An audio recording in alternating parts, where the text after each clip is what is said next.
I think people completely accept that we need to have a high quality of our three waters, Yep. and our drinking water in particular. But I think people are not happy with the way that this legislation has been introduced and has been implemented.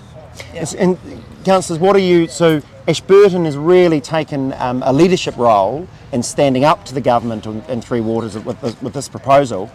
What are you doing to protect local democracy? Yes, we're a member of the pro-democracy group, 32 councils. The Canterbury Mayor's also reasonably supportive of it as a group. I think it's a credit to what the Ashburton District Council has done with the Three Waters over the years to show that our community is backing our stand to say that money has been well spent. They haven't said we need the Three Waters to upgrade our facilities. Yep. They've understand the money we've spent, and our Three Waters are actually pretty well up to standard in this district. And the support, as far as we're concerned, has been universal. The emails I've never had an email to say against where the council is standing. So you've never had an email in support of Three Waters? Against. Never had an email that was against the council stance on Three Waters. Everyone is supportive of where we stand and against the Three Waters. If you had one message to the Prime Minister, to the Labour Party caucus, to Nanaia Mahuta about the Three Waters proposals, what would that be? Stop it. Stop and rethink what you're doing. You're not taking the communities along with you at the moment. You haven't thought about how it affects the people on the ground.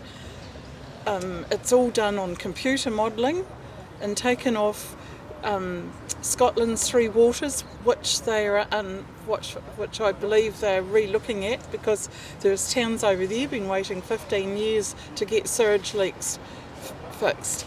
It may work with all the layers and layers of tick boxes and bureaucracy, but at ground level it will not work. And our council can fix 85% of the leaks within an hour. Are they going to do this? And that's where I'm struggling. And all our stormwater, which a lot of it are in swales and children's playgrounds and things around town, who's going to go back to the basics? Who's going to mow that? Are they going to grow weeds and thistles? They just have not thought it through.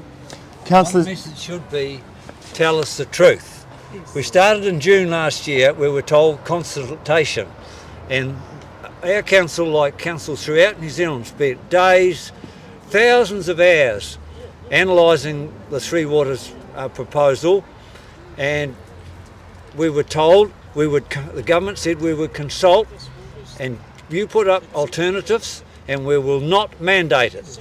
So all that time was spent till it got to October, and they said, sorry, we decided last July it was going to be mandated. Why didn't they tell us that? We spent all that time and effort by our staff, and it was just... It's a lack of respect. Total lack of respect. Well, they just have not. They have failed to take the country on the journey with them. And yes, there are councils who are in favour of it, but those are the councils who have not done their underwater groundworks and keep updating their infrastructure. And I think the saddest thing is they have failed to take this country on a journey with them. It's a huge undertaking, one of the biggest we've ever seen.